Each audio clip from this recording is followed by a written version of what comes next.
Hello everyone and welcome to the finale of my park building series in which I recreated the original Jurassic Park from the movies to the best of my abilities, that is, and to the extent that it is actually possible within Jurassic World Evolution. In this episode I'm going to be finishing up the exhibits, flying in some more dinosaurs, and that's pretty much going to be it. And of course, in a follow-up episode, a bonus episode, I'm going to make some changes to the park, some things I thought of myself at a certain point after I finished recording this initial park build, and also some of the things that have been suggested to me by you in the comments. So thank you so much for helping me figure some stuff out.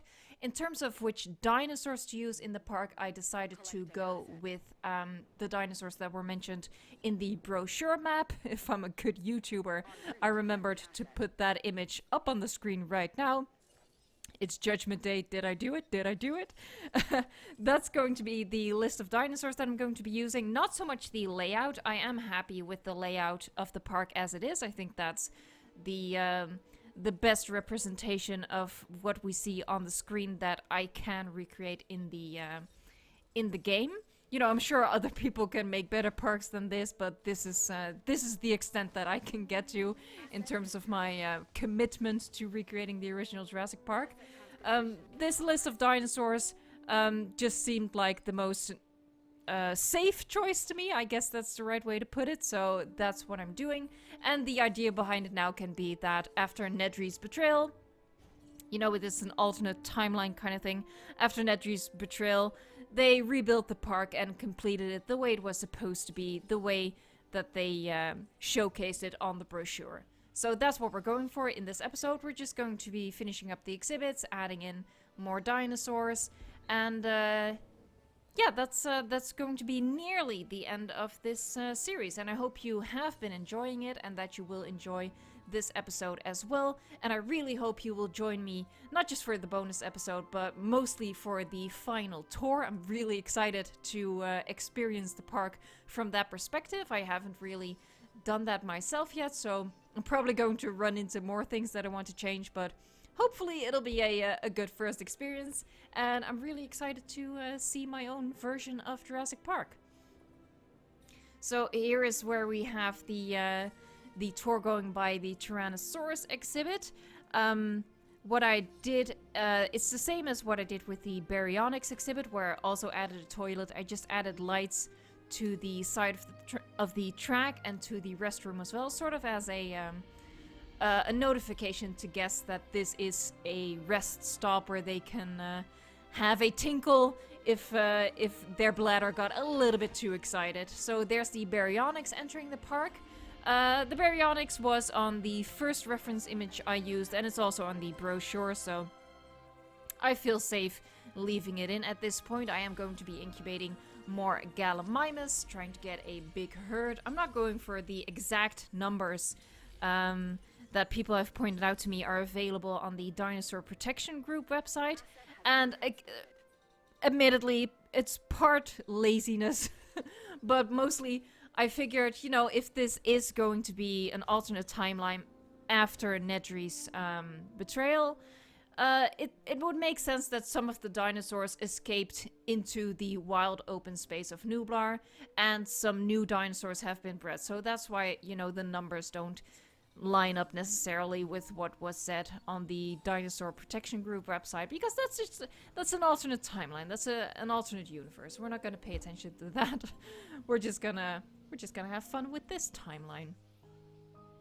I'm a little bit peeved as I look at that raptor pen, that the raptor pen is just decorative at this point. It's kind of a shame that we can't actually put the raptors in there the way we could during the campaign of Return to Jurassic Park. I don't think we would want to do that very often, because if you do, you can't actually see your raptors, but it would be kind of cool to be able to do it. Just making some finishing touches to the Tyrannosaurus exhibit. I'm not really sure if she's already in there or not. Oh, something is done, ready to come out of the oven. I think that's the second or third batch of Gallimimus. I'm trying to spot Rexy, see if she's already in there. I don't remember. Where are you, girl? Where are you? Just doing some random things to the exhibit to make it a little bit more interesting, a little less, it's just a grassy hill on top of another grassy hill with some trees on there. Flying over the baryonyx now, trying to find his swamp. There you go. I noticed in the comments that a lot of people are recreating Jurassic Park, and I hope you have been having more success in the accuracy of it than I am. There's always just a point I reach where I'm like, okay, I need to find a balance between trying to make it movie accurate and just having fun with what is possible in the game. And I think I found that balance for myself, but I do get that it might be kind of frustrating for you to watch. I'm sure I'm going to get some comments, especially during the tour, of people saying, oh, it's not supposed to be this way, it's supposed to be this way, or this tree is supposed to be over there, and there's supposed to be 3.5 gallimimus. I'm using a hyperbole, I'm sorry. But, yeah, I just wanted to have fun with it and not be too strict with myself. So I do apologize for that, but I think I did okay in terms of recreating like a spiritual replica of the original Jurassic Park. I think it's close enough. I like it. I like how it turned out. Not to blow my own horn, but I do like how it turned out. So just adding some stuff to this park. Some more trees because, well, it's pretty much the only thing we can do, am I right?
So dinosaur rating is going to go up quite a bit, but we're not going to get to a 5-star dinosaur rating.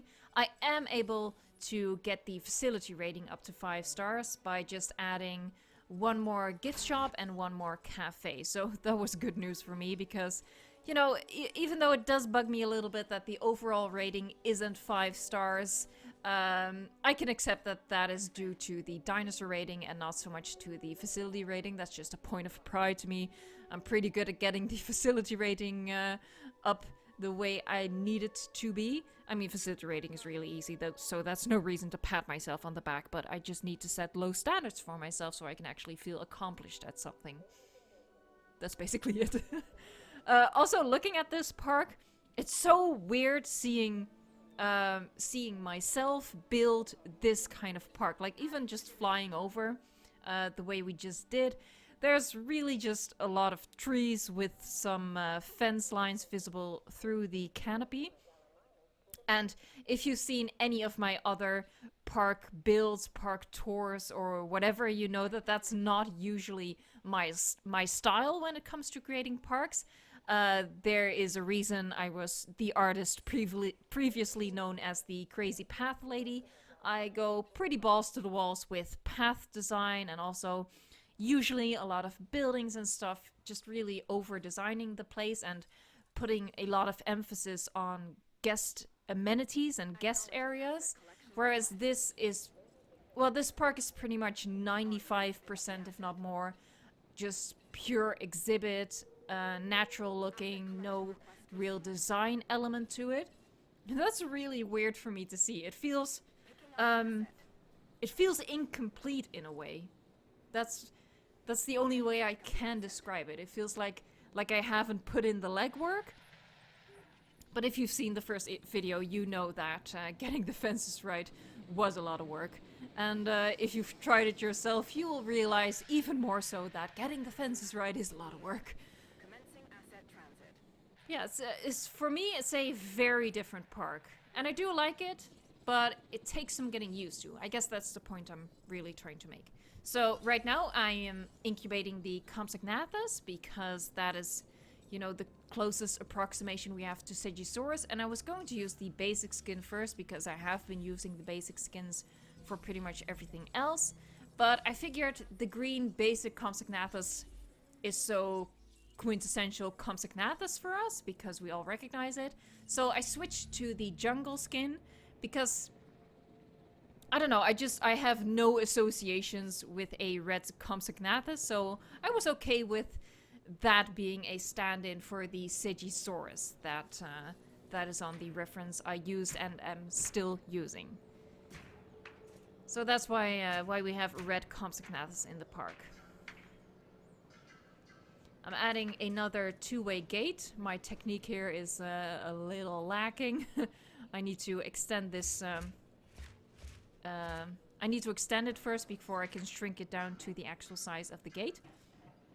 But I figured, you know, this is where the paddocks directly connect to the visitor center, the guest area. So it needed an extra bit of safety, so that's why I went with double fences at this point. And yes, that is a crooked fence right there. And yes, it does bother me, and no, I'm not going to change it. This is personal growth. I'm not going to change it. I might change it. I'm just gonna put some trees in front of it and pretend it never happened. Pretend it's not ugly. It's not ugly at all. And let's just move on. Let's just accept my incompetence and move on. Oh, when I'm watching this, I'm really so tempted to download that mod texture, but I'm such a goody two-shoes, guys. I'm such a good girl. I should break the rules from time to time, but it's not in my nature. I'm not gonna lie, it's not in my nature. Our Compsognathus are done, and I really did not want to tranquilize these guys personally, so I just set both ranger teams on them. And they fared quite well. Actually, they fared surprisingly well. I'm not disappointed with how long it took. It was kind of funny hearing them shoot all of those darts and hearing them miss. But still, they put in, you know, a decent amount of effort. They managed in an okay amount of time. But I really, I'm gonna go away from this in a second. I'm just going to assign all of the tasks, and then I'm just gonna fly over and do my own thing. I should have stuck around to actually see what happens when one of those little guys gets hit with a dart. I'm really curious, actually, what that's going to look like. Here you can see them and hear them missing. There, oh, that's a miss. Oh, maybe that was a hit. That's a miss, though. That's another miss. Because basically, the Compsognathus should get speared by the dart. So I should have looked at that. I should have watched what happened. But here you go. They have 3 already. That's quite impressive. I know I would not be able to manage that. I am kind of tempted to use them in my challenge mode park when I actually find the courage to tackle that beast again. Because as far as I know, Compsognathus can't break out, even when they freak out during a storm. So that would be very helpful to me. But I probably need to build a second incubation lab, or rather hatchery, to incubate them, because I really don't think I have the patience to manually tranquilize these guys or raid around for them to do it, for the rangers to do it themselves. I really don't think I have the patience for that in challenge mode. having a look around, seeing what kind of finishing touches I can do.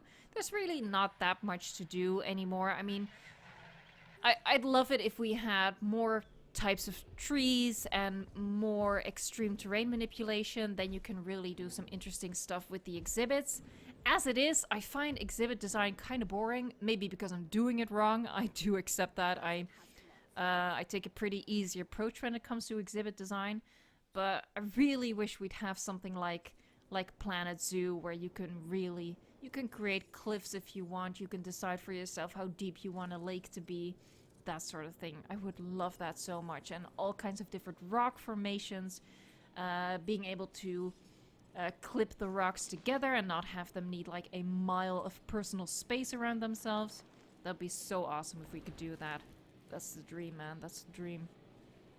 I'm keeping my fingers crossed for a Jurassic World Evolution sequel. It makes sense for them to do a sequel at some point, right? And it also makes sense, kinda, for them to incorporate more of the Planet Zoo franchise things that we have.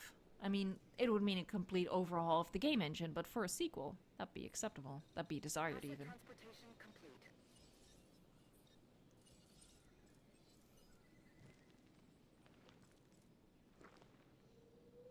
I'm trying something else for the road that Nedry takes and immediately changing my mind. The rock texture just doesn't look like dirt, which makes sense, you know, makes sense. But I was kind of going for that, like maybe making it look like it's just a darker mud, but it didn't really work out that way. I am going to be making slight changes to this section in the bonus episode. I'm going to move the fork up of the road up quite a bit closer to the ledge where Nedry gets stuck. You know, I'm making some other changes in the bonus episode as well, so I hope you'll check that out. I don't really know when I'm going to upload that. Probably today. I'm not sure.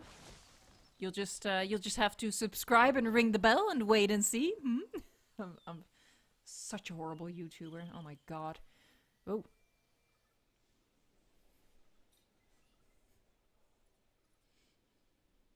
Okay, it's coming along pretty nicely, I think. There are the Compsognathus. I mean, Sagisaurus. These are Sagisaurus, obviously. You can see that.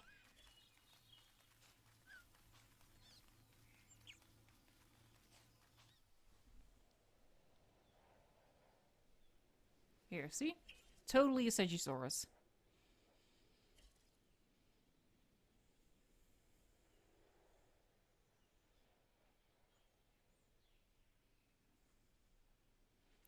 Trust me, I'm a Sagisaurus.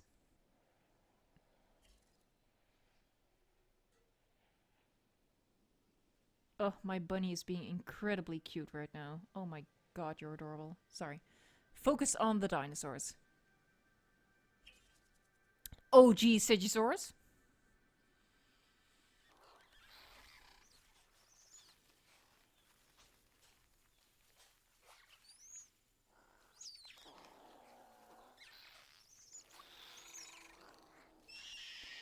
I don't even know what a compy is.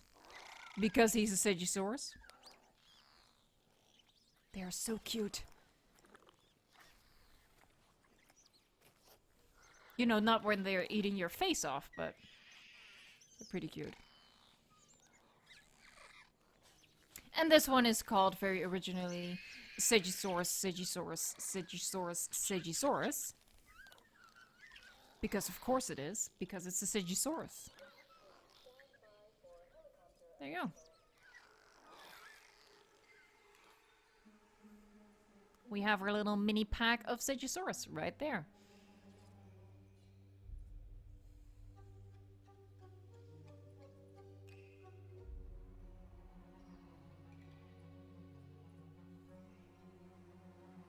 I hope you're not hearing any weird sounds in the background. I have my noise cancelling headphones on, as I always do. I pretty much live my life in these things. But my neighbors have been, I don't know, rebuilding their attic. That's what it sounded like all afternoon. So I hope they're quiet now. Or, you know, you might hear a lot of hammering and screwing in the background. No. I have heard my neighbors screw quite a couple of times. Yeah, the walls are paper thin, I can tell you that much. Okay, so here I'm adding another gift shop and cafe to get my facility rating up.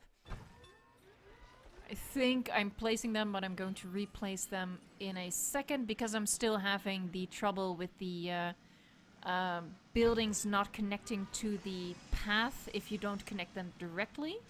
So if you place the building first and then the path, it doesn't work for some reason. It doesn't want to connect. So I have to delete the buildings, lay down the path first, and then just have them snap onto the path. That's really, right now, that's the only way for me to work with these buildings and connect them. So that's what I'm doing here. I'm creating an extra line with the path, which is a shame that that's necessary, but you know, life is full of compromises. I guess if I really wanted to, I could have just not added those second buildings, but I'm really obsessive compulsive when it comes to getting the rating as high as I can. Although now that I'm thinking about it, maybe I do want to delete those buildings because I really don't like how the initial path with all of the lights on it, it kind of loses its effect because there's a second path running running parallel to it. It doesn't have the same impact. You know, I really just wanted a thick foliage around that to make it really dark and enclosed, and then just have that row of lights guiding you down to your hotel. My computer is going to sleep. Oh, wake up, boy. There you go. Screen just went black on me. So what I'm going to be doing in the bonus episode, just some slight extra touches here. I'm adding a restroom also for the rating. And I got really lucky that the building just tucked into there. But what I'm doing in the bonus episode is just some little tweaks, adding more signs to the exhibits. I'm going to change the tour route. I'm going to be fiddling with that. Took me quite a while, I must admit. Ended up recording like 40 minutes after all. We're going to be removing the Pachycephalosaurus from the Brachiosaurus and Parasaurolophus exhibit because they are not supposed to be there. I'm adding Herrerasaurus because several people have mentioned that I should, and also because that is one of the dinosaurs that is on the brochure map, so that's what I'm gonna do. There are also, at this point, no raptors in the park. I will be adding raptors. I don't really think realistically that if Jurassic Park would have been rebuilt after the storm that they would have bred new raptors, knowing the mayhem they caused. But an original Jurassic Park just doesn't feel complete without the velociraptors. And yeah, what else? Oh, some changes to the road that Nedry takes, you know, that sort of thing. So I hope you'll join me for the bonus episode, but most importantly, I hope you'll join me for the final tour. Thank you so much for watching this video, and until next time, enjoy the game.